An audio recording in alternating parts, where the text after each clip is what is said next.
Ya, so this one is international exhibition, Pak. Jadi Oke. nggak cuman glass aja, tetapi fenestration. Fenestration is something related to the facade. Jadi Hmm. macam-macam. Jadi tentang kaca, fasad, Hmm. tentang ini, Pak.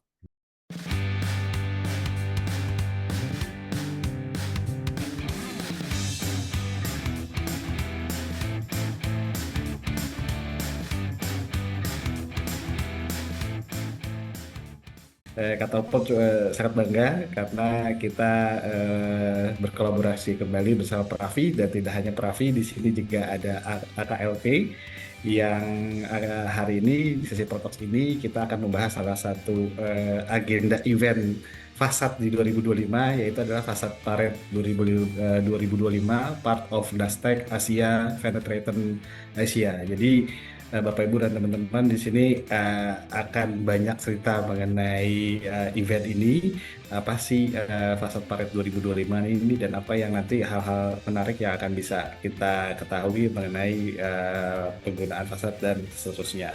Langsung saja saya akan langsung menyapa. Di sini ada narasumber kita yang pertama adalah Pak Fibra Arianto. Beliau ada chairman dari Pravi. Baik, selamat sore Pak Fibra. Selamat sore, Pak. Oke, dan selain Pak Fibra, di sini juga ada Pak Timothy. Selamat sore Pak Tim.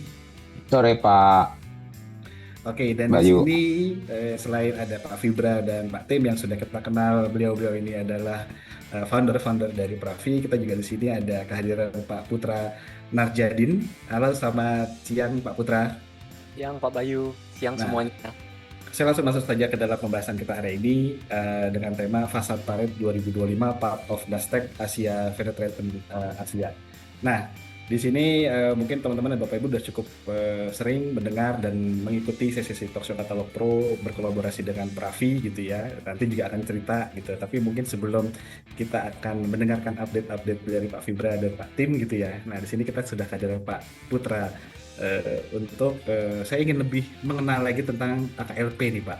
Nah ini boleh sedikit di-share Pak tentang AKLP itu apa dan apa saja sih yang bisa kita dapatkan di AKLP ini Pak. Silakan Pak Putra. Baik, terima kasih Pak Bayu. Izinkan saya share screen.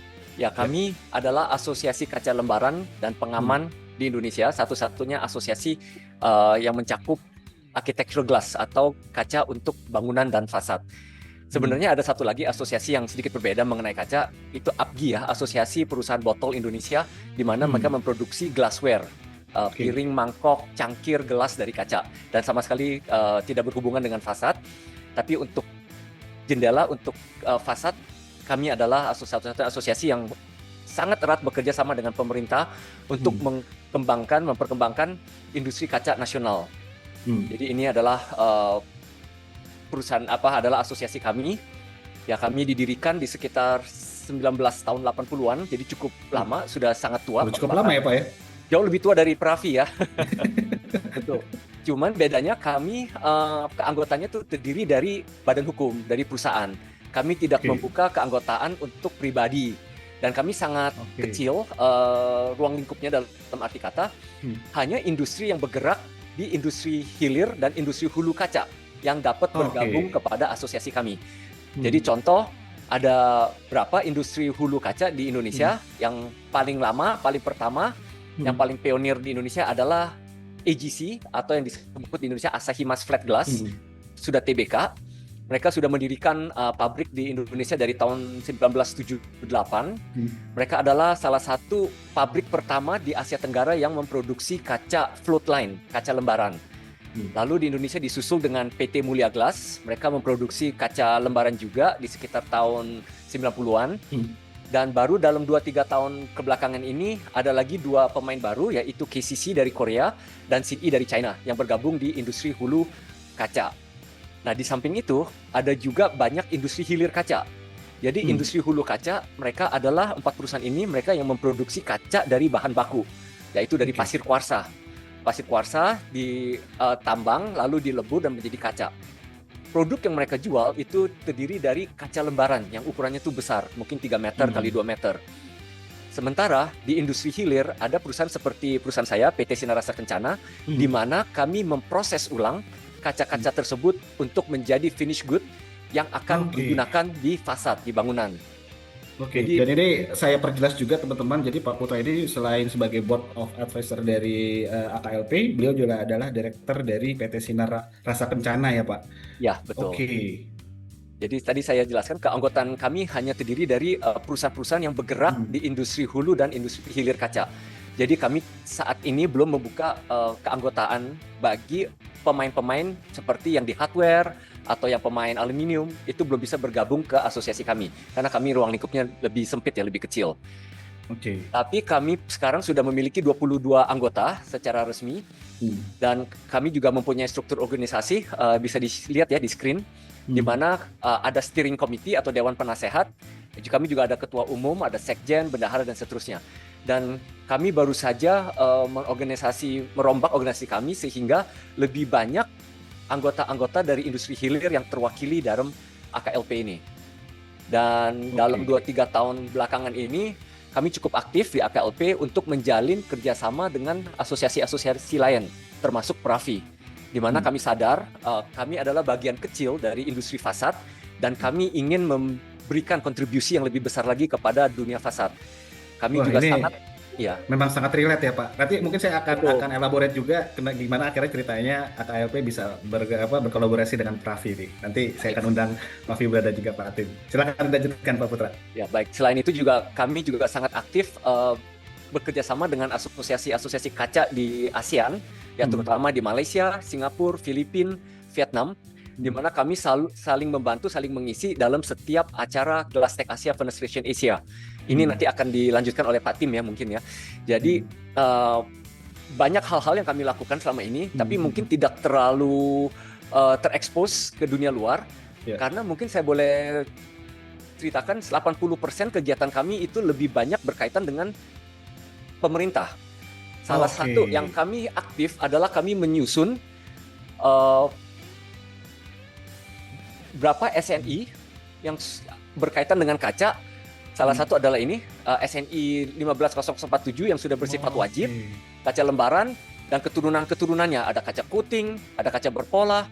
Jadi kami sangat erat, hubungan kami sangat erat, dan kami sangat sering bekerja sama dengan BSN, Badan Standarisasi Nasional, dengan Kemenperin, Kementerian Perindustrian, untuk menyusun SNI-SNI baru, di mana kami mau meningkatkan taraf dan kualitas kaca industri secara nasional. Oke, baik. Mungkin saya ada pertanyaan nih Pak mengenai industri kaca khusus Indonesia ya Pak ya. Tadi Pak Putra sempat sampaikan bahwa AKLP ini bekerja sama juga dengan asosiasi-asosiasi kaca dari regional sampai internasional gitu ya Pak. Nah, kalau ada 2 pertanyaan Pak. Pertanyaan pertama, menurut Pak Putra sendiri, industri kaca, industri perkacaan ya Pak di Indonesia itu sudah sejauh apa kemajuannya Pak gitu? Karena kita tahu mungkin 10-20 tahun yang lalu gitu ya, pembangunan tuh sangat masih terpusat ke Pulau Jawa aja misalnya. Sekarang tuh kita ke Sumatera, Kalimantan, Sulawesi, itu udah cukup banyak tuh Pak bangunan-bangunan yang banyak menggunakan bangunan tinggi terutama ya, yang menggunakan kaca gitu. Dan sampai akhirnya yang menarik tadi Pak Putra sampai sampaikan, AKLP ini juga berpartisipasi yang akhirnya bisa memberikan masukan ke pemerintah, kaca yang bagus untuk karakter Indonesia itu seperti ini loh gitu. Nah, dari Pak Putra sendiri gimana Pak melihatnya Pak? Kalau kita lihat sejarah ya, Indonesia sebenarnya adalah pionir industri kaca di seluruh Asia Tenggara. Salah satu tadi saya sudah pernah ceritakan, salah satu pabrik kaca yang pertama didirikan di Indonesia oleh PT Asahimas. Lalu di industri hilirnya ya, secara khusus perusahaan saya PT Sinar Rasa Kencana, kami di tahun 1990, berarti itu 35 tahun lalu ya, kami meraih Guinness Book of Record untuk kaca tempered terbesar saat itu. Jadi kami adalah salah satu pionir juga di dunia. Kaca tempered itu adalah kaca yang diperkeras, jadi kaca itu sangat aman, safety glass, dan saat itu standarnya ya mungkin sekitar 3 meter, 3,5 meter. Dan tahun 90 kami menginvestasikan suatu mesin yang sangat besar, sehingga bisa memproduksi kaca tempered setinggi 7 meter. Di tahun 1990 itu adalah kaca tempered terbesar di dunia, dan kami diberi penghargaan oleh Guinness Book of World Record untuk achievement itu. Dan sampai sekarang Indonesia tuh masih salah satu yang terbesar di Asia Tenggara. Saya Oke. memecahkan rekor sendiri di mana sekarang untuk kaca tempered kami bisa memproduksi di sekitar 9 meter. Dan kami pemegang muri untuk kaca tempered terbesar di Indonesia.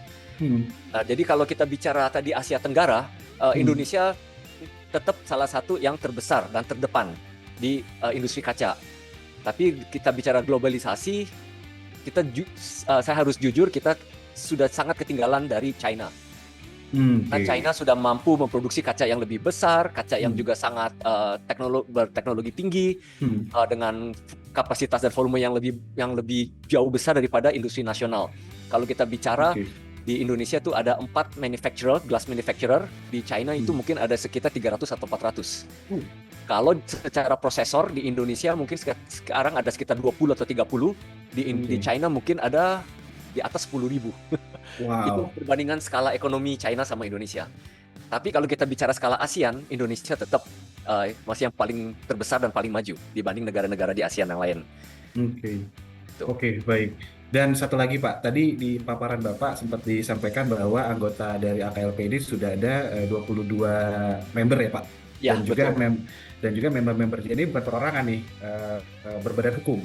Betul. Jadi bisa dibilang itu kan adalah manufaktur-manufaktur dari kaca gitu ya Pak. Iya. Nah betul. Itu berarti sejauh ini manufaktur yang tadi mungkin perusahaan Bapak gitu ya, dan juga ada beberapa lain PT Sinar Rasa Kencana, terus juga ada beberapa manufaktur yang lain.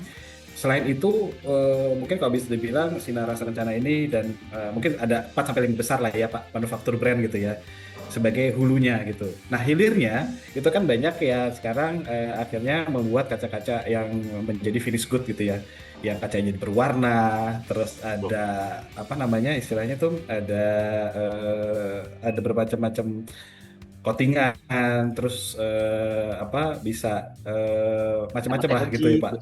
Hemat energi dan sebagainya. Itu berarti bisa bergabung ke AKLP ini Pak, begitu. Betul. Selama mereka mempunyai fasilitas untuk produksi dan bergerak di bidang kaca, kami siap untuk menerima sebagai anggota. Saat ini kami masih menutup keanggotaan bagi misalnya kayak trader atau importir karena mereka tidak mempunyai fasilitas memproduksi ya Pak. Betul. Selama mereka mempunyai mesin yang sederhana saja, mesin tempered atau mesin laminate atau mesin IGU, dan mereka sudah memiliki mesin dan kemampuan produksi, mereka bisa bergabung di AKLP. Tapi dengan catatan itu produksi di Indonesia dong Pak ya, bukan produksi di luar trading, maksudnya mendatangkan ke Indonesia gitu ya Pak. Betul. Jadi kalau yang tidak produksi di Indonesia kan berarti importir ya. Mereka mungkin punya pabrik besar di Malaysia atau di China atau di Singapura. Karena kita kan asosiasi nasional Indonesia, jadi kami nggak buka keanggotaan bagi perusahaan yang domisilinya di luar Indonesia. Hanya di Indonesia. Oke, berarti bisa kita simpulkan bagi manufaktur atau teman-teman yang ingin bergabung ke AKLP itu kewajiban pertamanya adalah punya manufaktur atau pabrik di Indonesia ya Pak untuk produksi dari produk, mau itu hanya sebagai laminate atau mungkin produksi yang lain untuk mau itu nanti akhirnya diperjualbelikan di Indonesia atau sampai ke diekspor gitu ya Pak Putra. Betul. Tentu ekspor kita nggak tutup, kita malah mendukung dan mengencourage anggota-anggota kita untuk melakukan ekspor sebesar-besarnya karena menghasilkan devisa juga kan bagi Indonesia. Iya, pasti. Oke, Pak Putra, mungkin nanti kita akan ngobrol-ngobrol lagi mengenai AKLP, tapi ini saya akan beralih ke Pak Fibra. Pak Fibra, selamat sore Pak Fibra, apa kabar Pak? Selamat sore Pak Bayu. Oke, Pak Fibra, ini mungkin saya ingin juga penasaran juga gitu ya, bagaimana akhirnya Pravi itu bisa berkolaborasi dengan AKLP. Kalau dengar cerita dari Pak Putra, ini kan sangat cukup relate nih Pak antara fasad dan juga industri kaca gitu ya Pak, gitu. Dan kita sudah cukup mengenal Pravi gitu. Pravi ini adalah pengembang ahli fasad Indonesia yang sudah pasti kaca jadi salah satu material yang masuk ke dalam pekerjaan fasad gitu ya Pak Fibra. Nah mungkin cerita tentang kolaborasinya, akhirnya bisa kolaborasi seperti apa, sama mungkin sekalian Pak Fibra bisa update sedikit tentang Pravi akan ada apa aja sih Pak update ya Pak. Silakan Pak Fibra. Oke, saya izin share screen ya Pak. Ya, silakan Pak Fibra. Oke, terima kasih Pak. Itu kalau diminta cerita bagaimana kita berkolaborasi Pak, itu kolaborasinya mulai ketika Pravi belum lahir Pak. Udah Jadi sebelumnya malah ya, Pak. sebelum Pak, jadi kami berkumpul itu Pak Tim, Pak Aryo, Bu Kris, beberapa dari kami itu mohon nasihat dari Pak Justinus Pak. Waktu itu chairman dari AKLP. Kita belajar gimana sih Pak bikin asosiasi Pak Asad. Dari Pak Putra tadi menjelaskan udah berapa 45 tahun ya Pak ya, udah itu. Nah kami ini baru 3 tahun Pak, ini kita sama kayak paman dan ponakannya betul, ini Pak. betul. Ternyata lebih dulu ya Pak. Iya, AKLP, kami belajar ke AKLP bagaimana mendirikan asosiasi, lalu bagaimana kita melihat AKLP itu banyak berkontribusi terutama ke menerbitkan SNI itu yang sama juga dengan visi misi kami. Dan Pak Putra itu juga anggota Pravi Pak, karena beliau expert di bidang kaca dan Pak Putra aktif di Pravi dalam mendukung tim dengan Pak Timothy untuk hasilkan regulasi fasad. Jadi yang bagian kaca itu Pak Putra yang in charge Pak. Begitu Pak kira-kira backgroundnya. Jadi kami yang sudah perkumpulan ahli fasad ini yang dipandang spesialis ya Pak. Jadi Pak Putra ini super spesialis Pak. Jadi Pravi itu udah mengenai fasad itu udah spesialisasi ya Pak. Nah Pak Putra itu super spesialis Pak. Nah, jadi kalau hanya di bidang kaca ya Pak ya. Ya super spesialis. Biasanya yang spesialis itu Pak yang lebih mahal kan Pak. Oke. Pak. Ya itu yang tadi mengenai Pravi ya yang tadi cerita background itu kita juga mengingat bahwa Pravi itu fasad sangat kompleks itu ya. Lalu kita idenya kita bikin stakeholdernya kan banyak ya Pak, ada industri, ada authority, education, contractor. Nah itu idea itu yang kita mendirikan Pravi itu Pak untuk mewadahi ini semua. Dan berbeda dengan AKLP tadi, kami itu individu perorangan Pak ininya keanggotaannya. Karena ini seperti keahlian gitu profesi. Ya, profesi. Oke, lalu visi misi kami yang salah satunya adalah memberikan yang berkaca ke AKLP yang sukses mengegulkan peraturan-peraturan itu, kami juga merintis untuk peraturan gedung Indonesia di bidang fasad ya, yang sekarang diadopsi oleh Jakarta DKI. Kemudian memberikan pengetahuan bidang fasad itu kita rutin, lalu status pengakuan ya Pak yang ahli fasad ini. Sekarang kami semua bilang kami ahli fasad itu apa dasar hukumnya, apa sertifikasinya itu. Nah itu masih belum ada di Indonesia. Kemudian tentu saja meningkatkan kualitas fasad.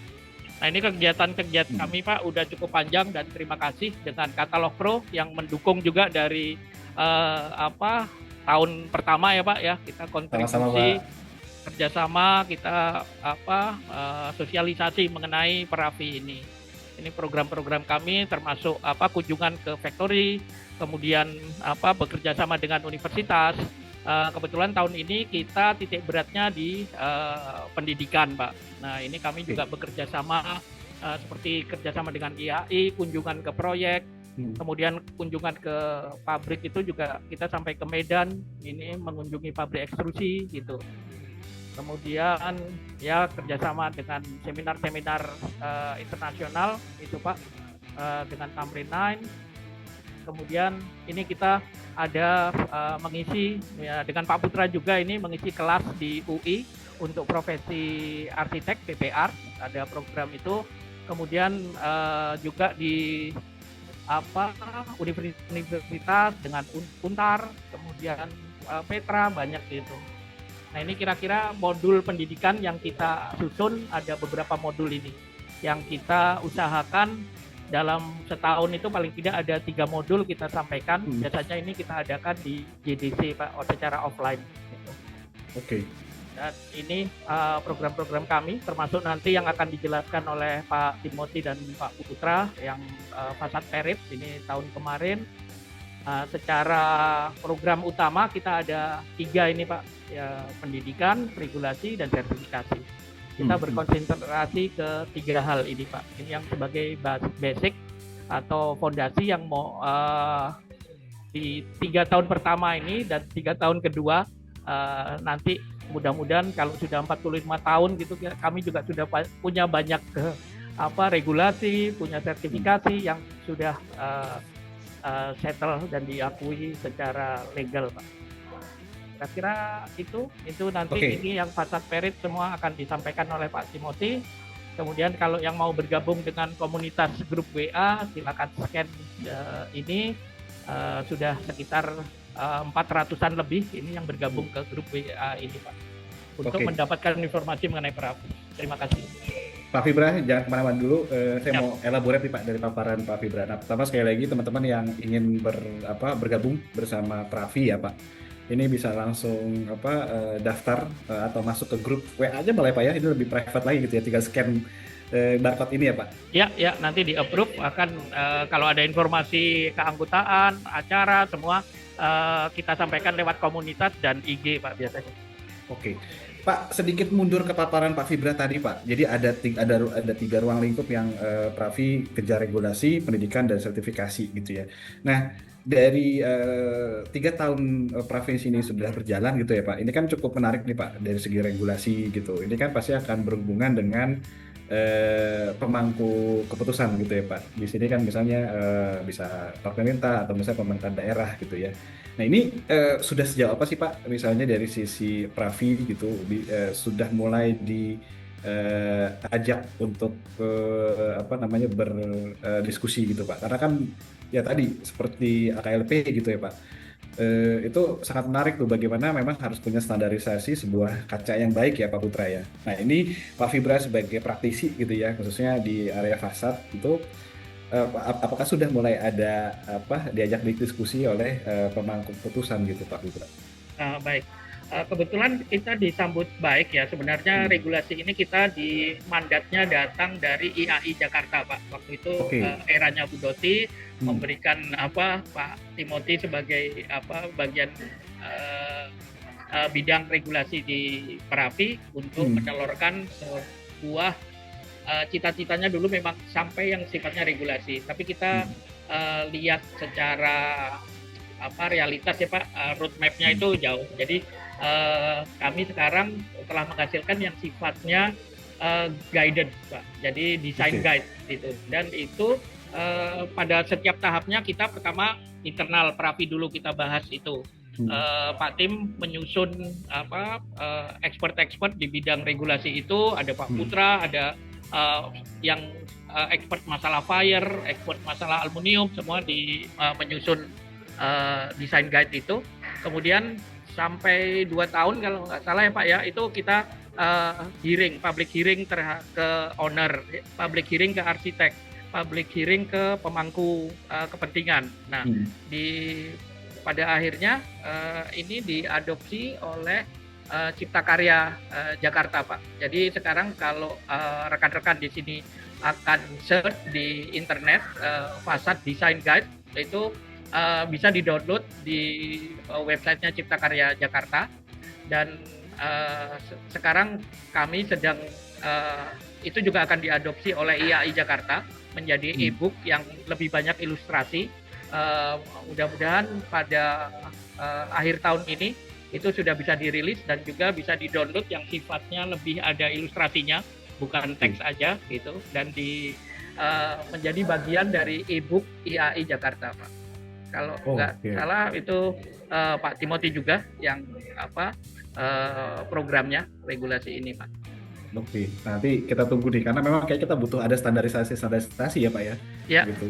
Karena ya mungkin Pak Fibra juga udah dan teman-teman dan Bapak Ibu juga udah sempat dengar berita belakangan ini yang tiba-tiba ada kejadian bangunan kolaps atau apa, itu kan harus ada standarisasi dari praktisi seperti Pak Fibra, Pak Putra, dan Pak Tim, dan mungkin teman-teman dan Bapak Ibu praktisi yang lain gitu, sampai biar hal-hal seperti itu tidak terjadi lagi gitu ya Pak ya. Betul Pak. Itu ini ya Pak ya, itu bangunan yang kolaps segala itu kan sebenarnya beton ya, struktur beton, pengecoran. Itu secara regulasi itu udah ada Pak. Itu yang udah ada pun bisa meleset ya Pak. Apalagi ini yang nggak ada Pak, nggak disyaratkan. Ya. betul, Pak. Contohnya ini aja Pak simple. Kita gedung-gedung yang sudah 30 lantai segala itu. Itu nggak ada persyaratan loh Pak. Ketebalan kacanya itu harus Tuh, nah itu Pak. Iya. ya. Nah kalau itu sampai fail gitu ya, itu menyangkut skala yang sangat besar Pak. Hmm, hmm. Oke, wah menarik. Mudah-mudahan ini akan berjalan lancar Pak, dan mudah-mudahan Indonesia akan punya satu regulasi yang ada acuannya lah ya untuk pekerjaan fasad gitu Pak. Nah mengenai sertifikasi, sertifikasi ini kan relate dengan anggota nih Pak. Ya. Nah ini sertifikasi ini nanti apakah sudah berjalan sertifikasinya untuk semua anggota-anggota Pravi gitu, atau mungkin di sini kan pasti masih ada yang ingin mungkin bertanya kalau pengen gabung Pravi itu gimana sih gitu, dan apa saja yang didapat, dan salah satunya kan sertifikasi gitu, karena sebagai praktisi gitu khususnya mungkin arsitek gitu yang ingin mendapat ada proyek bangunan tinggi misalnya, mungkin akan sangat terbantu pada saat bergabung dengan Pravi dan akhirnya punya sertifikasi bahwa beliau cukup cakap untuk mendesain sebuah fasad gitu. Nah ini gimana nih Pak untuk yang sertifikasi Pak?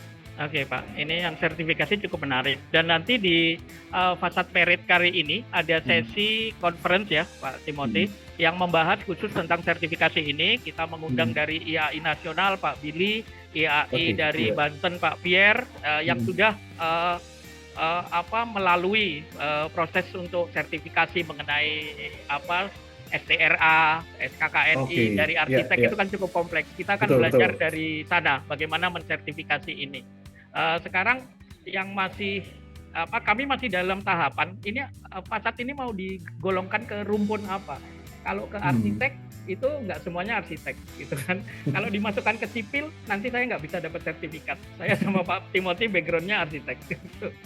Ini cukup kompleks. Makanya pada awal dengan LPJK itu kita disarankan untuk masuk ke rumpun sains dan rekayasa teknik.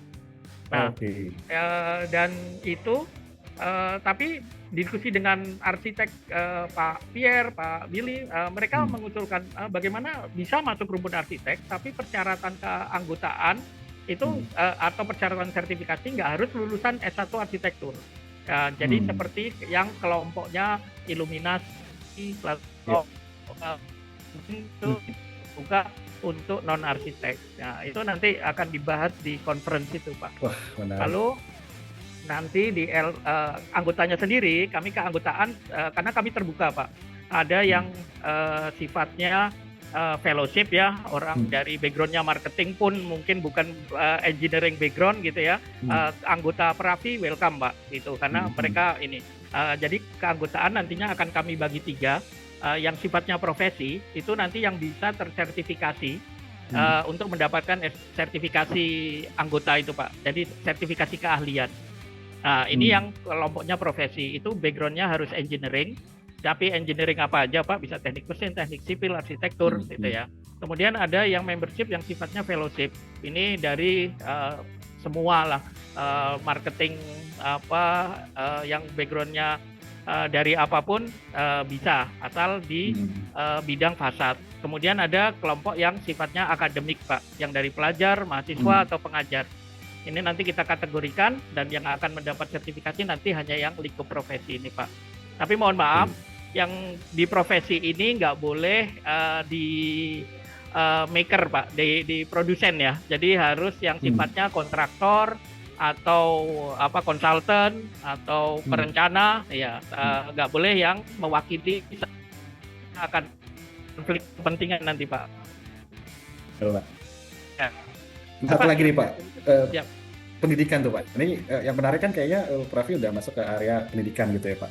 Nah di sini ada lembaga penyelenggaraan pelatihan kompetensi. Nah berarti Pravi pun sekarang udah mulai banyak buat tadi Pak Fibra sempat sampaikan sudah masuk ke kampus gitu ya Pak. Ya.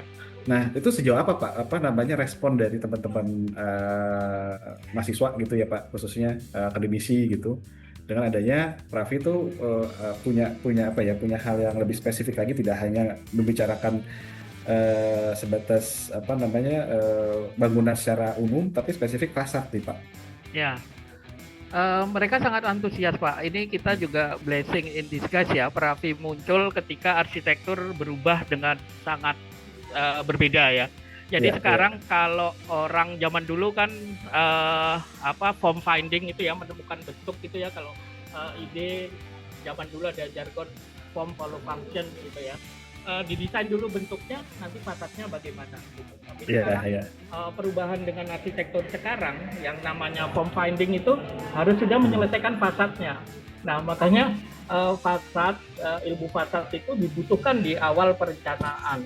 Nah, jadi urgensi untuk seorang mahasiswa arsitektur untuk memahami fasad secara lebih detail itu makin tinggi, Pak. Karena sekarang ketika jangan sampai mereka bikin desain yang kompleks, so asik gitu ya, lalu nggak bisa dibangun karena mereka nggak ngerti Benar. kaca itu hanya Betul. bisa flat gitu ya. Kalau nantinya dilengkung kedua arah bisa, tapi akan sangat mahal gitu.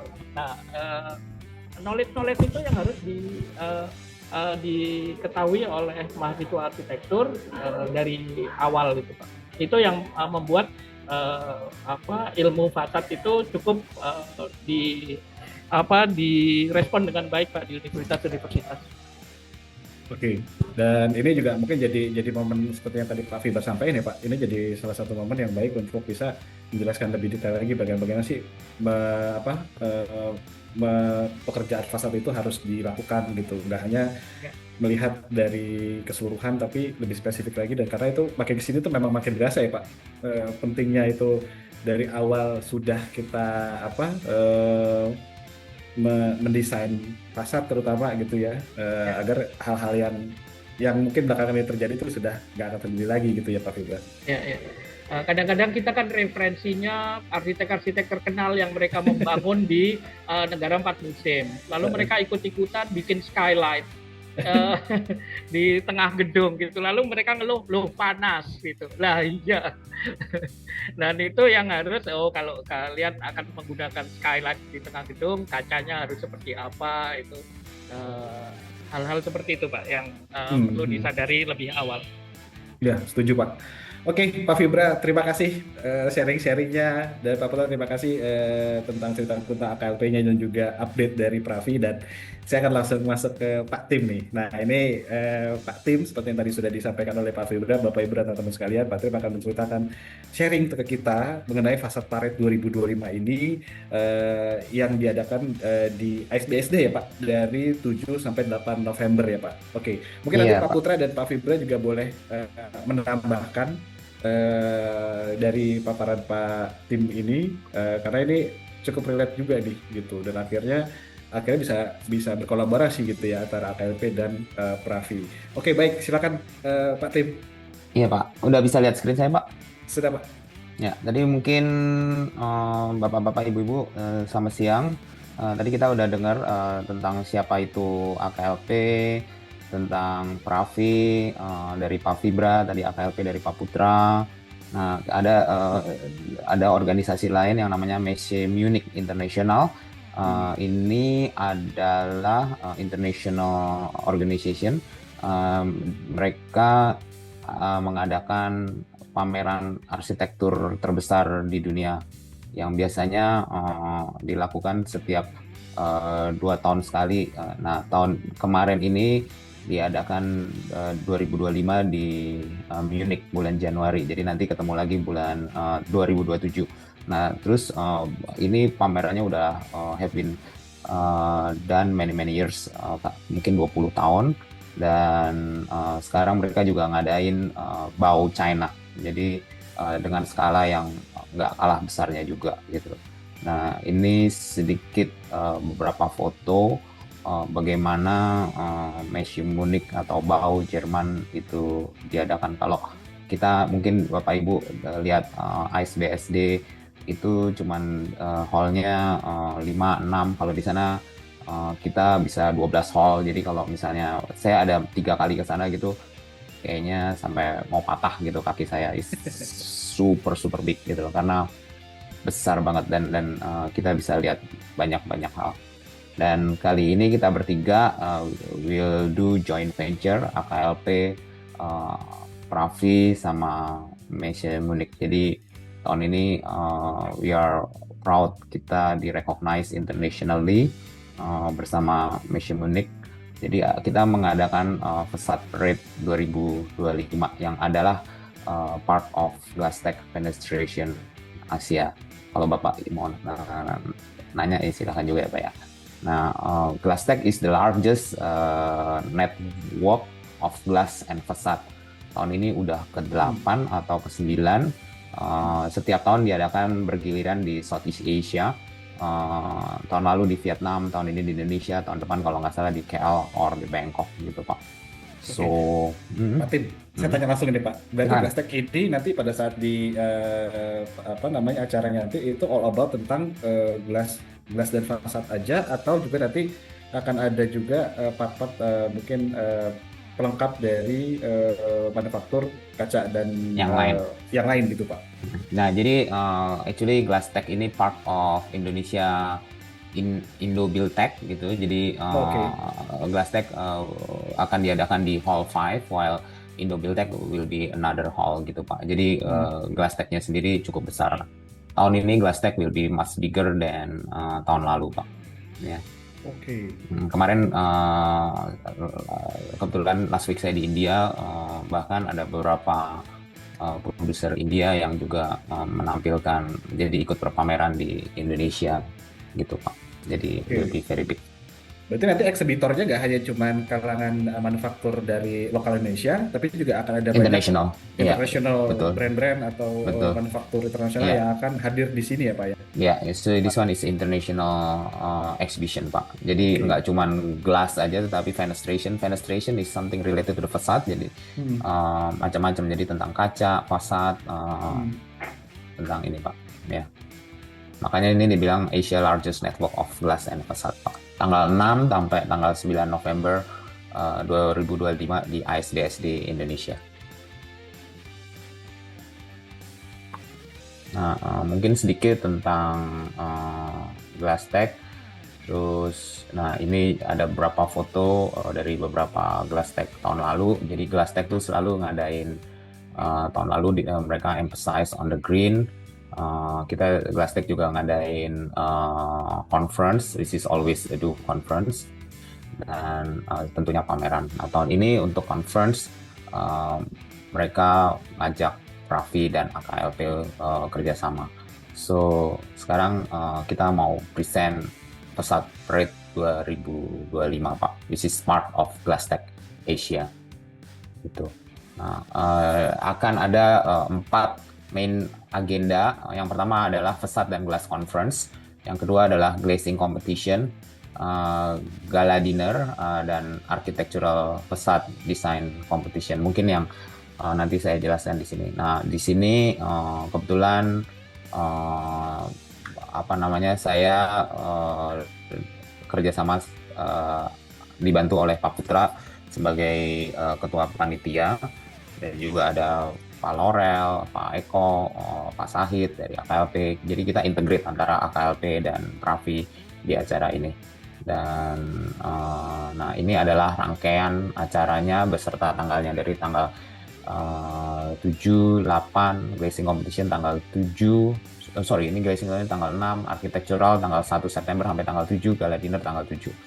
Nah mungkin saya jelasin satu-satu mulai dari Facade and Glazing Conference. Ini dilaksanakan 2 hari, tanggal 7 sama tanggal 8, hari Jumat dan Sabtu, dari jam 9 sampai jam 6 sore.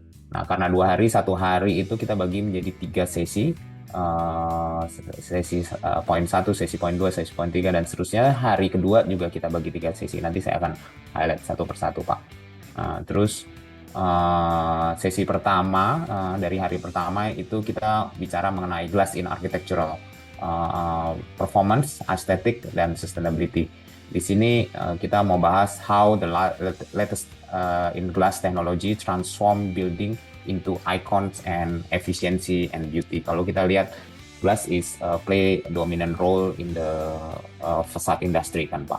Jadi kalau Bapak jalan-jalan ke Sudirman Tamrin, something like 80-90% of the facade is covered by glass kan Pak. Nah kita mau mengerti mengenai teknologi dari facade. Di sini ada beberapa speaker yang luar biasa. Pertama dari Ibu Dewi dari Direktur Jenderal Cipta Karya, terus Aritski Magatsari ini dari IDAS Singapura, Pak Aditya dari Alien DC, Dave Lee akan bicara mengenai safety on the modern building dari Eastman Singapura, terus yang terakhir adalah Pak Wahyu dari National Standard Agency dari Indonesia, dimoderatorin oleh Pak Putra. Dimulai jam 9 ini. Yang kedua, sesi kedua ini adalah Innovation di Urban Architecture. Keynote speaker-nya adalah Mr. David Mishan Hisham dari Veritas. Veritas is one of the largest architectural firm dari Malaysia. Terus Hughie, studio director dari DKO. DKO is Australian company, jadi architectural company. Dan yang terakhir adalah Pak Andi, project manager dari Anggara Architect, dimoderatorin oleh Ibu Dinar Ari dari IAI Jakarta. Nah, terus topik yang kedua inovasi di urban architecture ya, tadi saya udah bahas. Terus yang ketiga adalah discover how to harness Indonesia climate as an asset, not as a challenge in facade design. Jadi bagaimana kita dari passive shading to active energy through building integrated photovoltaic. Jadi di sesi ketiga ini kita mau belajar implementasi BIPV dalam gedung. Di sini kita minta Pak Yok dari PDW Arsitek, Ibu Mada dari ketua dari IC. IC adalah Asosiasi Energi Surya Indonesia. Jadi Ibu Mada ini sangat expert. Terus Pak Jatmika Adi Suryabatra dari Jogja, dia adalah Senior Technical Advisor dari Global Building Performance Network. Kalau Bapak Ibu tahu, Global Building Performance Network ini adalah international organization di setup di North Europe dan bergerak globally yang bergerak dalam bidang building performance. Dan terakhir adalah Pak Leonardo Pranata dari Asahi Mas, juga dibantu oleh Ibu Dinar Ari. Nah, sesi kedua poin 1, isi sesi keempat ini hari Sabtu mulai jam 9.30. Terus ini dari tentang struktur dan thermal optimization to BIM, barometric modeling dan advanced simulation. Jadi bagaimana kita integrate digital engineering strategy untuk fasad yang perform, adapt, and endure. Nah, di sini lebih ke arah teknologi, digitalization. Pembicara pertama adalah Aditya Kotari, Managing Director Fasada Asia Pacific. Fasada Asia Pacific actually Belgium company. Terus Pak Dhani Hermawan, dia adalah ahli dari parametric modeling for complex geometry. Pak Gledwin Aliwarga, BD Manager dari Shimizu Corporation. Mr. Leo Liu, Technical Director Kinlong. Pak Yasser Hafiz, ini Principal dari Matra Studio. Dan terakhir Gopinath, Sustainability Manager dari Saint-Gobain India, di moderator oleh Bianca dari Mekat Pasar. Siangnya jam 1 sampai jam 4, sesi 22, kita bicara mengenai arsitek, fasad kontraktor, dan supplier building capacity for global challenge. Jadi gimana sih leading kontraktor supaya kita bisa upgrade our skill, supaya kita bisa masuk ke pasar global. Tadi sedikit Pak Putra bicara tentang ekspor, dan ada beberapa manufacturer di Indonesia seperti kaca, mungkin AKLP udah lebih ahead, tetapi kadang-kadang fasad kontraktor yang belum go global. Jadi kita sedikit kalah, Indonesia sedikit kalah dari beberapa kontraktor di Singapura, Vietnam, Malaysia yang udah go global. Mereka ekspor ke Amerika, Jepang. Nah, di Indonesia baru ekspornya aluminium batangan seperti itu. Kita pengen juga fasad kontraktor, nggak cuma fasad kontraktor juga, tapi kita juga belajar dari Mr. David, yang ini mereka dari Malaysian company, tapi mereka udah set up branch nggak cuma di developing country, tapi juga di negara-negara maju seperti Singapura, Jepang gitu loh. Jadi mungkin kita bisa belajar dari dia. Nah, sekali lagi Mr. David jadi keynote speaker, Bu Doti, Pak Denny, Mr. Lee Han Kun adalah presiden dari Malaysia Facade Industry Association. Ini PIFM-nya, Pravi-nya Malaysia. PIFM, kita banyak kerjasama sama PIFM atau Pravi-nya Malaysia ini. Terus yang terakhir Andreas Geyer adalah Managing Director dari Sealy Singapore. Sealy Singapore is one of the top facade contractor in the world. Mereka yang biasanya 70% Apple Store dikerjakan oleh Sealy. Dimanapun itu Sealy yang ngerjain. Terus dimoderator oleh Pak Laurel dan Pak Christian Jonathan. Both of them are dari Functional Contractor di Indonesia. Terus sekali lagi ini speakernya, keynote-nya adalah Pak David. Kalau seringkali pada waktu saya ngobrol sama EI, seringkali kita belajar desain dari luar negeri, dari Amerika, dari Europe gitu. Kita belajar desain, tapi hari ini kita mau belajar gimana bisa penetrate ke global. Seringkali ya kita orang Indonesia rada minder untuk penetrate, tapi kita lihat ini satu Malaysian company, dia bisa penetrate global. Dan kebetulan saya dekat sekali sama Pak David ini, jadi dia introduce me to dia punya partner di Bangladesh, di India, Singapura tentunya, Tokyo dan lain sebagainya kayak gitu Pak. Nah itu mungkin dari beberapa arsitek kita harus belajar dari dia kalau kita perlu. Dan yang terakhir, diselesaikan dulu Pak, karena ini saya banyak pertanyaan nih Pak mengenai conference-nya Pak, karena akan menarik nih. Oke, silakan. Iya, dan dulu, Pak. Yang terakhir tadi yang Pak Fibra ada sedikit ngomong tentang sertifikasi. Jadi ada Pak Fibra sendiri, ada Pak Billy Buren, Pak Hari Kuspini dari Mulia Glass, Pak Pierre dari IAI Banten, dan Mr. Corili dari Guardian Glass. Nah, itu Pak. Ini mungkin yang conference-nya, kira-kira Bapak ada pertanyaan apa?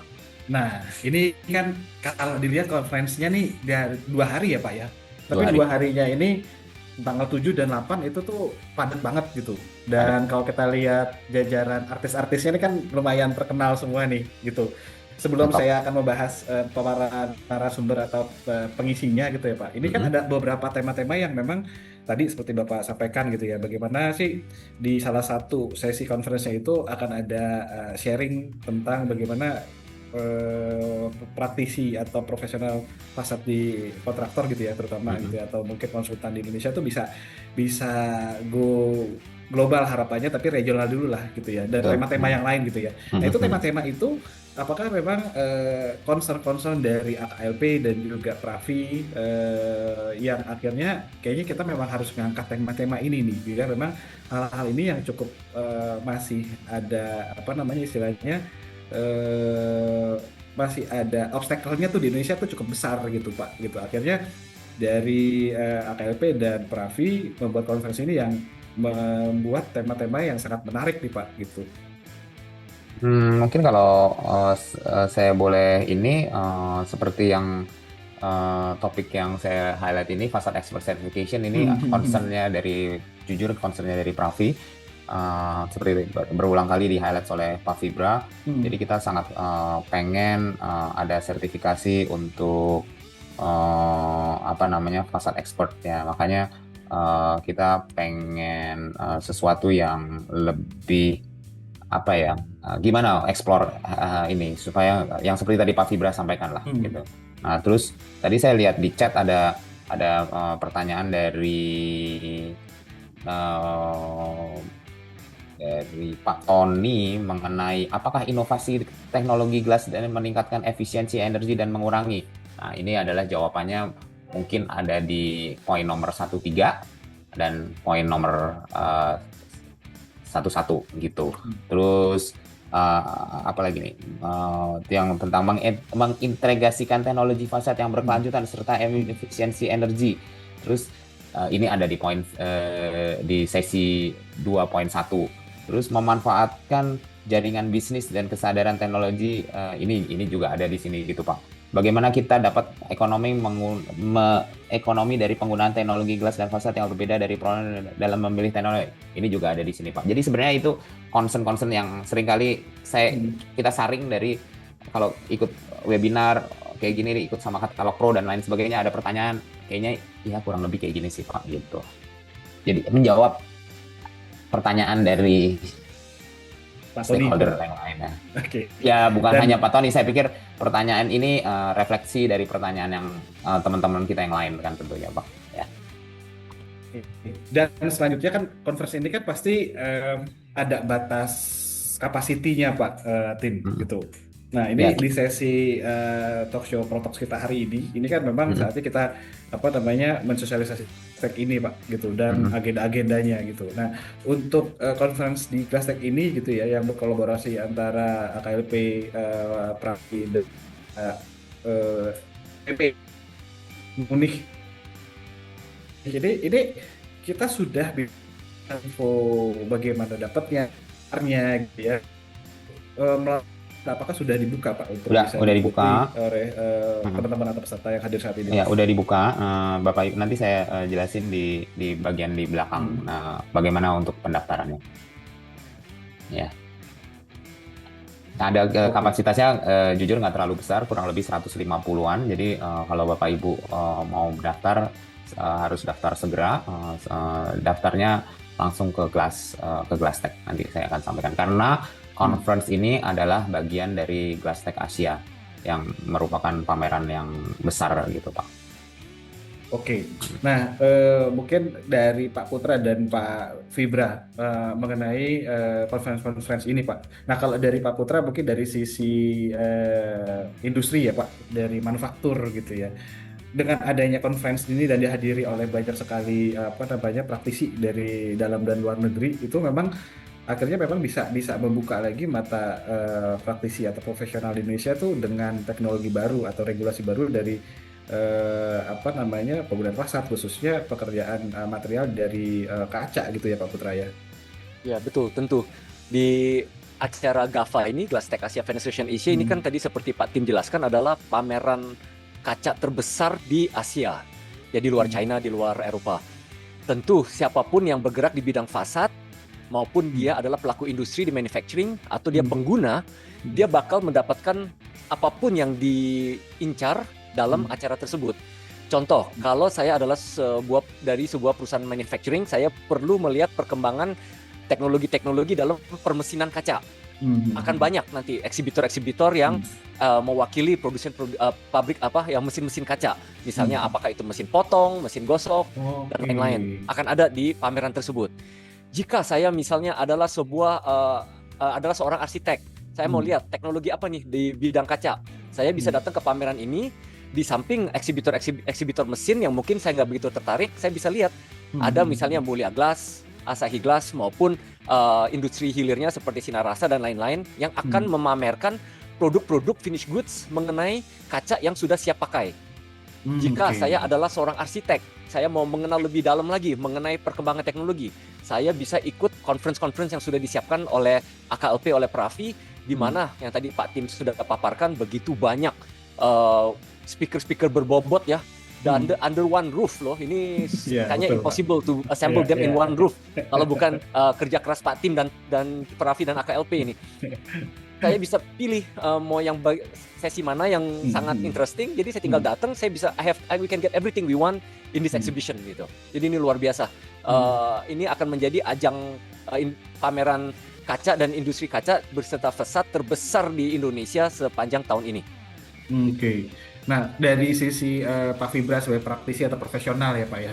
Nah ini tadi untuk gambaran tentang exhibitionnya sudah tergambarkan oleh Pak Putra. Jadi teknologi terbaru mengenai industri kaca, fasad itu, kaca terutama ya Pak Putra ya, itu pasti akan terpampang lah di Glasstec nanti gitu ya. Nah kalau dari sisi praktisi atau profesional nih Pak Fibra, kita fokus mungkin di conference-nya sendiri gitu ya. Nah ini akan banyak hal apa nih yang akan kita dapat Pak gitu. Ya, ini yang tadi pertanyaannya Pak Bayu ya. Ini tema-tema ini dipilih, lalu tadi Pak Tim sudah menjawab. Sebenarnya ini ya pertanyaan-pertanyaan masing-masing tema ini sebenarnya pertanyaan-pertanyaan besar yang harus kita jawab ya. Sekarang tadi ada tema yang sifatnya sustainability ya. Semua sekarang bergerak ke sustainability ya. Apa sih yang nggak di ini semuanya baik produk, baik desain, semuanya arahnya sustainability. Kemudian semuanya sekarang dengan adanya AI, teknologi baru itu bergerak ke BIM, parametrik, semua itu di conference kita itu ada. Kemudian dengan adanya globalisasi ada juga berarti market kita Indonesia mau menjadi sekedar market aja atau kita pertahanan terbaik adalah menyerang ya. Betul, jadi bagaimana ini kalau kita selalu mengeluhkan kontraktor dari luar, produk dari luar masuk. Nah, bagaimana kita meningkatkan ya? Kita nggak bukan hanya sekedar mengeluh, tapi bagaimana kita meningkatkan Kompetensi ya Pak ya. Ya, kompetensi, teknologi dan organisasi supaya efisien dan bisa bersaing dengan orang yang dari luar, dan bahkan mungkin belajar seperti Veritas itu bagaimana sih sebuah company desain, engineering atau manufacture itu bisa mengglobal itu yang conference yang mengenai sesi yang tadi kita mau belajar untuk global ya. Kemudian yang terakhir ini yang sesi sertifikasi itu ya pada dasarnya untuk semua itu kita perlu sebuah dasar hukum, lalu asesmen yang terstruktur gitu. Apa sih gitu yang disyaratkan, skill set apa yang harus kita punyai, kemudian bagaimana hal-hal itu diverifikasi gitu. Ya, dengan adanya regulasi nanti tentu saja perlu sertifikasi untuk mengawal siapa yang bisa melaksanakan regulasi itu dengan benar. Jadi itu Pak runtutannya dari semua sesi dari conference ini merupakan benang merah item-item yang harus kita isu-isu besar yang harus kita jawab sebenarnya Pak. Setuju Pak, karena ini sangat menarik nih. Nah, balik lagi ke Pak Tim. Berarti Pak Tim untuk peserta ini kan berarti untuk teman-teman yang mau daftar tuh sudah bisa dilakukan ya Pak Tim ya. Gitu. Dan kira-kira nanti setelah kan mungkin ada dari peserta, saya kayaknya mau ikut yang temanya ini aja nih gitu. Ada beberapa 1-2 tema atau cuma satu aja atau mau terusan. Itu nanti kita bisa milih nggak sih Pak? Atau bisa memang terusan nih Pak semuanya? Nggak, nanti jadi kita bisa milih. Jadi Bapak Ibu nggak perlu datang dari pagi sampai. Jadi kalau kebetulan ada pameran. Jadi kalau misalnya mau ke pameran, terus nanti misalnya saya pengen datang yang sesi 2.3 ya datang aja. Terus kira-kira 2 jam, 1 jam setengah gitu datang. Nah terus ya jadi nggak perlu dari pagi sampai sore. Yang mana aja yang tertarik di topiknya gitu. Oke, jadi intinya kita bisa pilih ya Pak, topik-topik mana aja yang menurut kita, wah saya kayak butuh tahu nih gitu. Betul. Kayaknya yang sesi regulasi akan penuh nih Pak Febra nih. Karena dari awal kita ngomongin ilmu, nah ditutup dengan gimana caranya menjadikan ilmu ini tuh berjalan gitu. Itu kan perlu ada regulasi gitu kan Pak. Iya benar Pak. Jadi kalau pada waktu kita mikirin untuk sesinya itu juga ada garis merahnya dari awal. Jadi dari awal mengenai lebih ke arah arsitektural, lebih ke arah teknologi, terus dan yang akhirnya memang regulasi sama sertifikasi. Oke, baik. Dan jadi sekali lagi Bapak Ibu dan teman-teman sudah bisa langsung mendaftar untuk mengikuti conference ini. Cara mungkin boleh di-share Pak untuk cara daftarnya gimana Pak? Iya, nanti ya. Di akhir ya. Oke, baik. Ya karena sertifikasi itu penting ya. Jadi nanti regulasi sertifikasi itu penting. Kita juga nggak mau ada fasa rubuh seperti yang kemarin bangunan rubuh gitu. Betul Pak. Ya, belum tentu dibantu APBN kalau fasa rubuh Pak masalahnya. Betul Pak. Oke, kita lanjut ke agenda lain di Glasstec ini Pak. Silakan Pak. Nah selain itu kita juga ada glazing competition. Glazing competition diadakan tanggal 6 November yang adalah hari Kamis jam 1 sampai jam 5. Terus ini akan diikutin oleh kontraktor, glass processor, aplikator. Nah, pemenangnya lumayan dari 10 juta, 6 juta, 3 juta. Ini dan registrasi fee-nya kurang lebih 2 juta per tim, maksimum 3 orang. Bapak Ibu yang tertarik bisa hubungi Pak Sahid. Pak Sahid ini dari glass processor, dan Pak Sahid ini adalah yang bertanggung jawab untuk glazing competition ini, ya, person in charge-nya kebetulan. Nah, saya tambahkan ini hanya terbatas untuk 10 peserta ya. Jadi 10 sekarang itu yang mau saya tanyain tuh Pak. Gimana Pak? Jadi hanya terbatas untuk 10 peserta Pak. Ya, dan tidak tertutup untuk perusahaan. Kalau mau perorangan pun silakan. Yang cuman memang syaratnya adalah satu tim itu 3 orang. Ya, nanti akan di-judge, akan ada tim juri yang akan menilai pekerjaannya masing-masing. Jadi semua materi itu telah disiapkan, rangka aluminium, kaca, silikon, alat-alat bantu semuanya sudah siap. Tinggal perlu keahlian masing-masing tim. Bagaimana mereka memilih kaca, bagaimana mereka cara kerjanya, safety-nya, safety habit-nya, yang tentu kerapiannya. finishingnya itu akan menjadi kriteria penilaian oleh tim juri. Nah, tadi saya sudah katakan hanya terbatas untuk 10 tim dan sudah mendekati nih. Tinggal berapa slot lagi?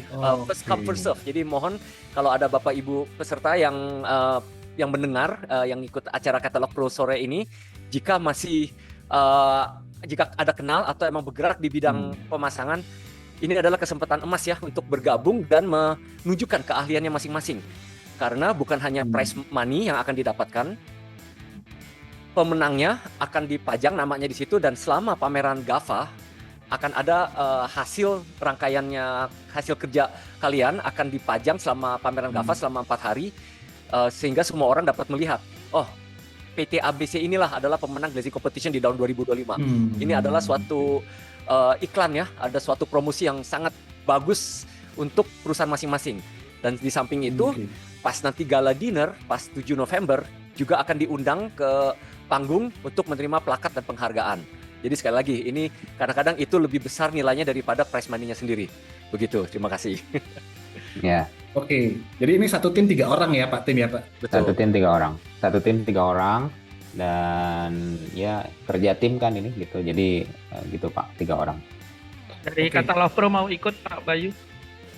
Nanti saya takut mecahin kacanya nih Pak. Tapi nanti kita akan dukung Pak. Nah, mengenai glazing competition ini kan pasti kalau dari yang sudah mendaftar, mungkin Pak Putra juga boleh bantu jawab, Pak Tim dan Pak Fibra gitu ya.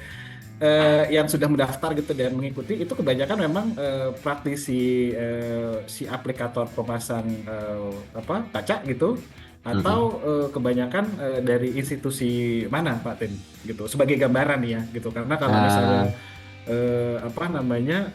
dari sisi misalnya owner atau misalnya project owner juga kan pasti harus tahu juga, mereka harus punya tim yang memang cukup paham gitu bagaimana pemasangan sebuah kaca menggunakan sealer dan sebagainya gitu. Jadi yang datang itu adalah biasanya fasad kontraktor, terus glass prosesor seperti Sinarasa, Maruni gitu, itu ada glass prosesor. Terus mandor yang bergerak dalam bidang fasad juga silahkan. Jadi kita ini bukan sesuatu yang kita pengen inklusif Pak. Jadi semua orang bisa ini terlibat. Pada dasarnya bisa ikut ya Pak? Iya, bisa mandor atau subkon yang bergerak dalam bidang kaca, fasad, bisa terlibat. Nah mungkin banyak orang kan seringkali kok sealant jelek, bocor kayak gitu. Nah di sini kita mau kasih lihat bagaimana sih setelah udah kita ada training sedikit gimana sih penggunaan sealant yang baik, cara aplikasi sealer yang baik. Nah kebetulan ini power by Sika. Sika itu adalah sealant supplier. Jadi dan mereka adalah partner kita di Fasad Parade ini. Jadi nanti akan ada sedikit training dari Sika dan beberapa ahli, baik dari ahli kaca maupun ahli fasad. Menarik tuh Pak kalau ada workshopnya ya Pak Putra ya. Betul, jadi bukan hanya glazing competition-nya tapi ada paparan edukasinya juga. Yang tadi yang seperti dikatakan Pak Tim, jadi ada unsur education-nya juga. Ini yang kita pikir ini sangat penting ya bagi semua pelaku industri, supaya mereka ahli sih emang ahli, tapi ditanya kenapa Anda pakai ini? Ya emang dari dulu saya pakai. Dari pengalaman. Jadi they don't know the reason, tapi itu yang kita mau ubah. Gitu, bukan hanya kebiasaan, tapi mereka at least mereka mulai mengerti, oh ternyata begini alasannya kenapa selama ini saya melakukan ini, ternyata karena ini gitu. Jadi kita ini salah satu highlightnya juga, education factor-nya juga. Setuju Pak, karena memang kontraktor atau aplikator gitu ya, atau mungkin institusi yang mempunyai bisnis atau jasa seperti ini gitu kan, reasonnya kan sejauh ini memang udah dari dulu kayak gini gitu, tanpa menyampaikan oh kenapa kayak gini karena alasannya A B C D F G. Nah di sini nanti ini akan mulai diterapkan gitu ya Pak. Iya Pak. Betul. Gitu. Dan yang menarik lagi tadi yang saya sempat Pak Putra sempat sampaikan gitu ya, jangan melihat dari berapa besar hadiahnya gitu ya, tapi pada saat 3 pemenang ini itu kan pasti akan direkognize ya Pak Tim, Pak Putra, Pak Fibra gitu ya. Dan kedepannya di exhibition atau event seperti ini itu akan banyak orang melihat, oh ternyata kontraktor ini oke nih kerjanya, aplikator ini oke kerjanya. Tidak menutup kemungkinan setelah event ini akan banyak bermunculan tawaran-tawaran project untuk mereka gitu ya Pak Putra, Pak Fibra ya. Betul. Ya, betul Pak. Kita lihat tinggal kita minta komisi aja Pak ya. Betul Pak. Kita lihat ini cukup efektif Pak, karena yang juara tahun kemarin sekarang tahun ini ikut lagi Pak. Nah, berarti kan ya, mereka melihat ini positif gitu Pak. Pertama mereka akan terlihat lebih punya kompetensi gitu kan Pak. Kedua dari pengunjung-pengunjung yang datang juga akan melihat hasil mana sih hasil dari aplikator atau kontraktor mana yang terbaik untuk mereka bisa manfaatkan jasanya gitu di sesi Iya, ini benar gitu. Pak. Berarti ini sesinya akan terbuka di mungkin nanti dia akan diinformasikan areanya di mana ya Pak Tim? Ya, ada di Hall 5 juga, Oke. di ASBSD, ada di salah satu sudutan di situ. Dan kalau misalnya Bapak Ibu pengen lihat juga atau mendengarkan tentang edukasi itu, feel free, nggak usah daftar, tinggal masuk aja daftarnya langsung under glass tag gitu. Pak, Oke. saya pikir pengetahuan bagaimana pemilihan silen, pemilihan kaca itu bukan hanya untuk aplikator, fasad kontraktor atau mandor ya, tetapi juga penting buat arsitek. Jadi kalau Bapak Ibu atau stakeholder yang lain. Jadi kalau Bapak Ibu ada waktu berminat, silakan datang. Dicatat tanggal 6 November jam 1 sampai jam 5. Oke, satu lagi Pak Tim, Pak Putra dan Pak Fibra. Ini poin-poin kalau boleh dibocorin ya Pak ya. Poin-poin penilaiannya itu apa aja sih Pak nantinya untuk glassing competition ini? Maksudnya penilaiannya ya? Iya, kerapihan kah atau misalnya step-stepnya benar gitu. Pasti kan akan ada poin-poin yang akhirnya akan menentukan juara 1, 2, dan 3 gitu Pak. Ya, baik, bagi para peserta yang sudah daftar, mereka sudah terima juga ya handbook lah istilahnya, pedoman. Tapi secara garis umum sih tadi, dari cara yang pertama mungkin edukasi kita sudah telah memberikan, kita mau tahu nih apakah mereka pay attention apa enggak. Jadi salah satu yang kriteria utamanya adalah pemilihan kaca. Apakah di bidang ini mereka memilih kaca yang benar? Karena kan kaca kalau secara orang awam ya kaca is kaca. Tapi kalau kita sudah bicara ke high performance glass, acoustic glass itu kan banyak variannya. Jadi apakah mereka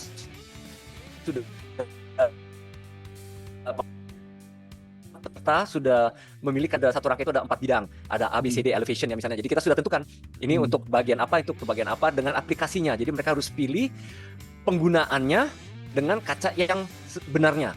Nah, itu yang pertama. Kedua, tentu safety protokolnya. Apakah mereka memperhatikan keselamatan saat mereka bekerja?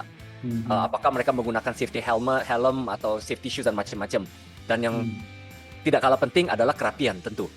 Semuanya pilihnya yang paling benar, tapi silennya belepotan, akhirnya nilainya minus. Jadi kira-kira seperti ini, bobot-bobot yang paling tinggi ya, yang akan dinilai oleh juri. Dan juri itu pun terdiri dari berapa expert di bidang masing-masing. Ada yang dari kaca, ada AKLP, ada yang dari arsitek, ada yang dari silen, ada juga dari perafi yang maksudnya expert dalam glazing. Profesi ya Pak. Kaca, profesional semua, betul. Oke, baik. Wah, ini akan menarik nih Pak Tim, Pak Putra dan Pak Fibra gitu ya. Jadi sekali lagi masih ada kebuka kesempatan ya Pak Putra, Pak Tim untuk mengikuti ini. Dan sekali lagi boleh di screenshot ini untuk ikut di kompetisi glazing ini, tinggal menghubungi Pak Sahid Prastowo, nomornya sudah tertera. Dan silakan bisa ikut tim dari kontraktor, aplikator apapun gitu ya, karena di sini akan bisa tahu kompetensi kita sejauh apa dan kita dapat ilmu baru ya, gimana cara pengaplikasian sebuah kaca gitu. Wah, ini akan seru sih Pak Tim. Oke, kita ke agenda selanjutnya Pak Tim. Agenda selanjutnya adalah desain competition Future Archologist. Jadi ini nggak cuma desain tentang fasad aja, tapi juga untuk arsitektur. Jadi ini kita men-challenge pemirsa untuk desain visionary building facade that go beyond traditional shielding, transforming them into living system that generate energy, adapt to the climate, support biodiversity, and enhance human well-being. Jadi kalau kita ngomong-ngomong tentang yang tadi di conference topik tentang penggunaan high technology, kaca yang hemat energi, atau tentang BIPV, tentang low energy building, tentang comfort. Nah, ini adalah kompetisinya Pak. Nah, jadi this competition invite everyone to reimagine facade as self-sustaining, climate resilience, and ecology integrated element essential for the future architecture. Nah, jadi ini lebih ke arah kompetisi arsitek, tetapi penekanannya di bidang fasad. Oke, nah ini ada 2 kategori ya Pak Tim ya, ada Ada 2 kategori, ada terbuka untuk student ya, dan profesional, baik itu anggota IAI maupun non gitu. Nah, kalau student itu hadiahnya juara pertama 15 juta, juara kedua 8 juta, juara ketiga 4 juta. Kita ya menurut kami ini hadiah yang cukup besar untuk student ya, dan di samping itu juga dapat trofi sama sertifikat. Dan di samping itu kita akan pamerkan karya-karya yang terpilih gitu di GAVA, di Glasstec. Jadi kita ada booth untuk menampilkan kurang lebih 15 karya yang terpilih, baik dari student maupun dari profesional. Yang tadi yang profesional itu hadiahnya kalau juara pertama 30 juta, juara kedua 15 juta, juara ketiga 10 juta didamping sertifikat. Nah, kalau Bapak Ibu adalah anggota IAI, itu mendapatkan 20 kum pada saat submission. Dan kalau menang juara 1, juara 2, juara 3 mendapatkan tambahan 4 kum. Nah, di samping itu juga ada trip, additional trip untuk tahun depan ke GAVA 2026 untuk pemenang. Jadi pemenang 1, pemenang 2, pemenang 3 untuk kategori profesional. GAVA tahun depan itu dilaksanakan kalau nggak di Kuala Lumpur, di Bangkok, belum ditentukan. Wow. Jadi menurut kami hadiahnya cukup lumayan. Nah, di sini ada registrasi student di sini untuk profesional di sini, atau bisa submit ke sayembara.architecture@iai-jakarta.org. Kita di sini bekerja sama dengan IAI Jakarta. Nah, registration deadline-nya minggu depan tanggal 25 Oktober, submission-nya tanggal 27 Oktober, which is 10 hari lagi dari hari ini. Dan ada clarification meeting yang kita udah laksanakan minggu lalu, dan pemenang akan diumumkan tanggal 7 November. Seleksi akan dilakukan sebelum itu, dan kita akan hubungi kira-kira yang tadi saya bilang 15 itu untuk dipamerkan di GAVA.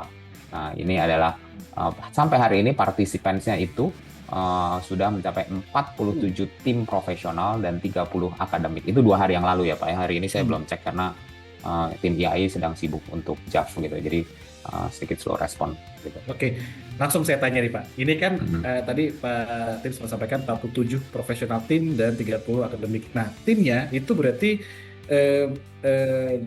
timnya itu bisa harus ditentukan berapa orang Pak gitu. Kalau tadi kan kalau yang glancing competition tuh 3 orang ya Pak Putra ya. Nah, ini sayembara ini kan kita kalau kita ngomongin sayembara ini adalah momen arsitek, desainer, teman-teman akademisi gitu. Itu juga mengeluarkan daya-daya imajinasinya gitu. Nah, kadang-kadang perlu ada acuan atau guidance Pak gitu. Nah, jadi pertanyaan saya jadi ada 2 nih Pak. Pertama, sebetulnya satu tim tuh bisa berisi berapa orang maksimal? Pertama itu Pak, itu dulu Pak. Kalau saya nggak salah 4 orang. Di sini ada Pak Laurel yang handle acara ini. Mungkin 4 orang ya Pak Laurel, kalau nggak kabar. Iya Pak. Betul. Halo Pak Laurel. Iya, halo Pak. Jadi nanti masing-masing kalau udah daftar 4 orang ini mendapatkan kum 20 gitu Pak. Jadi ya gitu Pak, 4 orang. Nanti kalau Bapak Ibu daftar atau tertarik bisa hubungi langsung ke kami atau ke IAI Jakarta atau ke Pak Laurel, nanti kita akan bagikan TOR atau agenda kerjanya. Nah, oke, berarti kita akan daftar dulu, akan dapat TOR-nya gitu, dan di situ nanti ada guidance-nya ya Pak ya? Iya, dan pendaftarannya free Pak, nggak bayar. Pendaftarannya free, oke, wah menarik. Dan ini pasti di dalam TOR itu akan ada guidance untuk bagaimana desain-desain dari teman-teman. Tadi kan salah satu penjelasannya adalah bangunan ya Pak ya. Betul. Nah itu bangunannya itu nanti dalam desainnya ada site-site tertentu yang sudah diplotkan gitu Pak, atau memang masih imajinatif gitu Pak? Karena jujur dari cerita beberapa teman-teman yang ikut sayembara nih, mungkin awal-awal tuh mereka pengen unjuk gigi gitu, akhirnya membuat desain-desain yang sangat sophisticated atau imajinasi banget gitu Pak. Nah di sini akan seperti apa Pak itunya, guidance-nya Pak? Kalau boleh dibocorin sedikit ya Pak? Boleh, mungkin Pak Laurel bisa bantu gantian. Oke, silakan Pak Laurel. Saya tiba-tiba jump in ya Pak Bayu. Iya, apa-apa ya. Boleh Pak. Ya, jadi nyambung dari Pak Tim ya. Jadi di sayembara kali ini itu site-nya actual Pak. Jadi kita pilih site di Jakarta gitu ya. Site ini memang ada, tapi yang isinya itu sudah kita siapkan. Jadi sedikit imajinatif ya. Artinya kita udah siapin bangunannya supaya peserta itu fokus mendesainnya hanya fasadnya aja, aspek fasad. Supaya fokusnya kalau di fasad ya Pak ya. Iya, kalau misalnya sayembaranya harus desain dari nol kan, wah sangat panjang nih gitu. Dan fokusnya lebih ke arsitek gitu ya. Iya. Nah, jadi kita udah siapkan outline bangunan, meshing, terus tingginya berapa lantai, fungsinya apa, itu udah. Cuma nanti para peserta ya masih bisa fleksibel, misalnya nih Pak ada gubahan massa sedikit apa ya, dibikin coakan di fasadnya atau ditambahkan, nah itu masih free to explore gitu. Oke. Jadi intinya itu akan tertera di dalam TOR ya Pak Laurel ya. Iya, betul. Jadi guidance-nya tinggal diikuti, dan karena setahu saya memang di sayembara itu tempat untuk istilahnya menunjukkan kompetensi kita gitu Pak, gitu. Karena mungkin Pak Laurel, Pak Putra, Pak Fibra, Pak Tim juga cukup memahami profesi seorang konsultan, mau itu arsitek ataupun konsultan itu kan kita tidak bisa dalam tanda kutip menjual diri kita secara komersil, tapi di sayembara ini adalah tempatnya kita ya Pak Laurel ya. Benar. Saatnya untuk tunjuk gigi ya Pak. Betul. Oh, satu lagi Pak Laurel kalau boleh tahu. Kalau saya sering juga ngobrol sama teman-teman ikut sayembara, banyak yang mereka bertanya jurinya siapa? Karena ada yang istilahnya kalau mau ada yang bilang kalau mau menang sayembara itu kita harus ngikutin style atau gayanya jurinya, atau misalnya ya jadi diri sendiri aja. Nah, pertanyaannya simple Pak, boleh dibocorin nggak sih Pak juri-jurinya nanti siapa aja Pak? Oh baik Pak, memang ya saat ini juri itu kan ada 5 orang ya Pak ya. Nah, so far kita sudah dapat 3. Nah, salah satunya itu Pak Agus Hendriadi dan juga Mr. Andreas Geyer yang managing directornya Sile ya tadi ya. Dan tadi Pak Tim juga udah sempat info bahwa Sile itu one of the top facade contractor ya internationally gitu. Jadi tentunya ini menjadi aspek yang menarik nih, bisa dijuriin sama para profesional gitu. Oke, nah itu saya udah ulik-ulik Bapak Ibu dan teman-teman sekalian direkam gitu ya. Jadi silahkan. Ini intinya masih ada kesempatan untuk mendaftar ya Pak Laurel, Pak Tim. Ya, untuk sayembara ini ya. Masih. Ya. Terima kasih. Sekali lagi terima kasih Pak Fibra, Putra, Pak Laurel, dan Bapak Ibu yang sudah hadir di sesi Protox hari ini. Mudah-mudahan yang saya sampaikan bisa bermanfaat untuk teman-teman dan Bapak Ibu semua. Saya tutup sesi Protox hari ini. Selamat sore, sehat-sehat semua. Assalamualaikum warahmatullahi wabarakatuh. Terima kasih.